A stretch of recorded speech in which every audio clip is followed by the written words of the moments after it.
Hello दोस्तों, welcome to my YouTube channel. स्वागत है आप सबों का अभी के अपडेट में। देखिए, झारखंड सहायक अध्यापक संघर्ष मोर्चा के जो सदस्य लोगन थे, कल दिन भर 1/10/2024 को क्या क्या किया और कहां कहां पे मिले, कौन कौन से ऑफिस में गए, मानदेय कब तक मिलेगा, 4% मानदेय वृद्धि और ईपीएफ पर क्या क्या बातें हुई, आइए उसको अभी हम विस्तार पूर्वक समझते हैं और जानते हैं। तो दोस्तों देखिए, संघर्ष मोर्चा के साथियों के द्वारा एक अपडेट दिया गया है कि साथियों दिनांक 1/10/2024 को किस तारीख को 1/10/2024 को सहायक अध्यापक संघर्ष मोर्चा सरकार के साथ हुए समझौते को कैबिनेट में लाने हेतु प्रयास किया।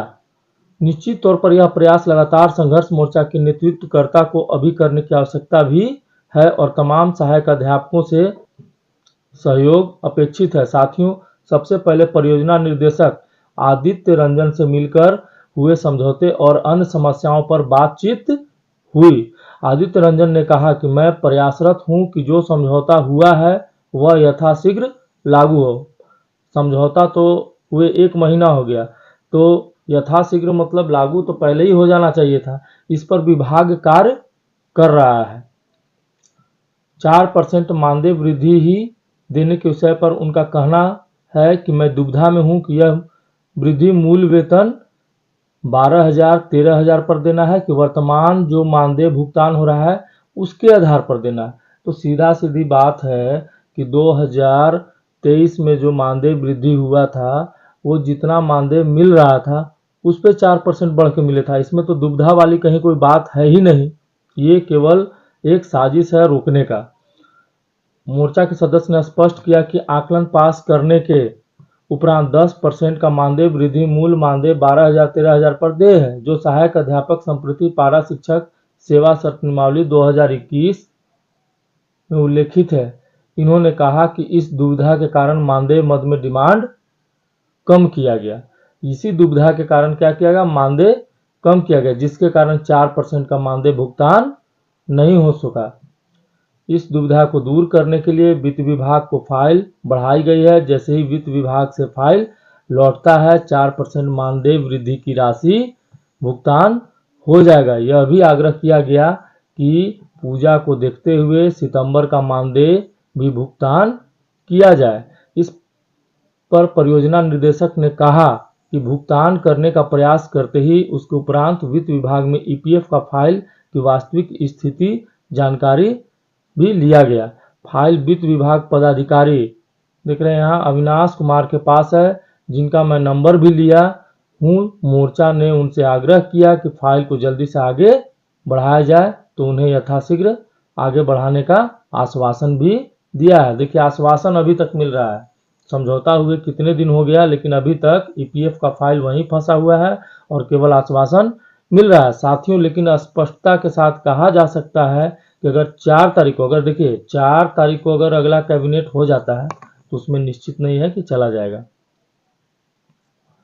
तो इस कैबिनेट में ईपीएफ जाना मुश्किल लग रहा है। सही बात है, होगा ही। अब 4 तारीख, अब आपका आज 2 तारीख हो गया, 2 दिन में 4 तारीख को अगर कैबिनेट हो जाता है तो मुश्किल ही नहीं असंभव है कि 4 तारीख को कैबिनेट में पास हो जाए। मिला जुला कर वास्तविक स्थिति यही है।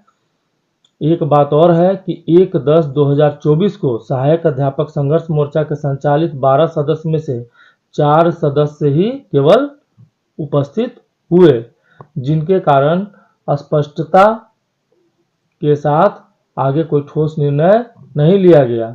यह आग्रह करते हैं कि सहायक अध्यापक मोर्चा के सभी सिरस्थ नेतृत्वकर्ता यथाशीघ्र कोई ठोस निर्णय के लिए बैठक की एक तिथि की घोषणा हो और उस तिथि को सहायक अध्यापक संघर्ष मोर्चा के संचालन समिति के सदस्यों की उपस्थिति अनिवार्य किया जाए। चुपके चुपके की स्थिति ठीक नहीं है। कौन कौन से लोग गए थे देख लीजिए आप। विनोद तिवारी, विनोद बिहारी, ऋषिकेश पाठक, सुमन कुमार, सहायक अध्यापक संघर्ष मोर्चा के इतने साथीगण गए थे।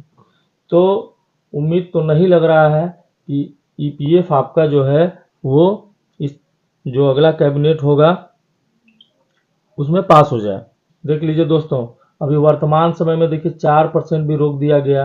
एरियर का भी भुगतान नहीं हुआ, पीछे का भी एरियर बचा हुआ है और विभाग जो है मानदेय बढ़ोतरी पर राय ले रहा है। 2012 में तो जो वृद्धि हुआ वो जितना पैसा मिल रहा था, जितना मानदेय मिल रहा था, उसके आधार पे हुआ। पारा शिक्षक या सहायक अध्यापक का मूल वेतन है क्या? मूल वेतन तो 1000 रुपया से स्टार्ट हुआ है। तो आप मूल वेतन का बात कर रहे हैं 12,000 13,000। सहायक अध्यापक का मूल वेतन 1000 रुपया था जब स्टार्टिंग किए, तो उसको मान के फिर बढ़ा दीजिए आप। ये सीधा सीधी जो है सहायक अध्यापक को उलझाने के लिए वित्त विभाग से राय लेने का खेल खेला जा रहा है। और किसी तरीका से देख लीजिए, टाइम पास करके आचार संहिता तक ये खेल खेला जाएगा और सारा कहानी समाप्त। और इसका मूल कारण यही है, जब तक सभी सहायक अध्यापक एकजुट नहीं होते हैं तब तक इस सरकार से कुछ मिलने वाला नहीं है और आगे भी नहीं मिलेगा। ये मेरा मानना है। और सच्चाई यही है कि अब इस सरकार से अगर वेतनमान लेना है तो टेट पास करना होगा। टेट के आधार पर ही वेतनमान लेने में कोई अड़चन नहीं है। यदि मांग सही रखिएगा तो वेतनमान मिलेगा। ये मेरा मानना है, ये मेरी राय है।